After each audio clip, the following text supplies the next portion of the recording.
વિદ્યાર્થી મિત્રો, તો જે આપણે ટકાવારીની સિરીઝ ચાલુ છે એમાં આપણે આજે ત્રીજા ક્વેશ્ચન જોઈએ. જો એક્ઝામમાં બહુ એક્ઝામિનરને લોકપ્રિય ક્વેશ્ચન કહી શકાય એવું છે કે ઇલેક્શન વાળું જે ક્વેશ્ચન છે, ચુનાવ વાળો, ચૂંટણી વાળો, એ એક્ઝામમાં જોવા મળે છે.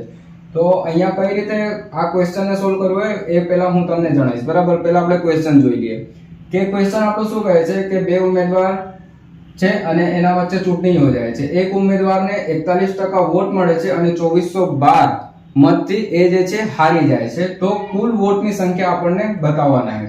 તો અહીંયા જે છે મારી પહેલા એક વાત સાંભળો કે કોઈ પણ વસ્તુ પોતામાં 100% હોય, વોટ પણ 100% છે. હવે બે ઉમેદવાર છે, કોઈ એક ઉમેદવારને 50% મળ્યો અને બીજા ઉમેદવારને 50% મળ્યો, તો આ બંને વચ્ચે હાર કે જીતનો ફેસલો થાય? નો થાય. હવે એક ઉમેદવાર જે છે એ વિચાર કરે છે કે સામેવાળા જે ઉમેદવાર છે એનામાંથી હું 2% વોટ લઈને પોતામાં નાખી દઈશ, એટલે મારું વોટ કેટલું થઈ જાય? 52%. અને સામેવાળાનું કેટલું થઈ જાય? 48% થઈ જાય. તો બંને વચ્ચે જે ગેપ આવ્યો, બંને વચ્ચે કેટલાનો ગેપ આવ્યો? 52 ને 48. કેટલો આવ્યો? 4%નો ગેપ.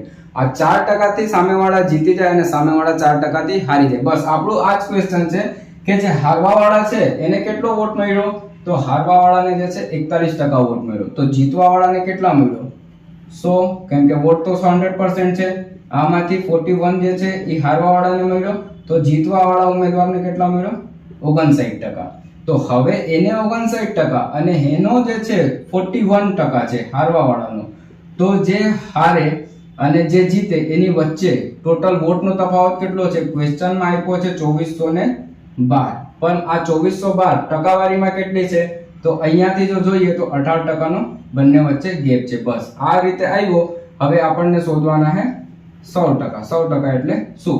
તો 100% એટલે 2412 ભાગ્યા 18 ઇન્ટુ 100. બસ હવે 18 થી એને કાપવાના છે.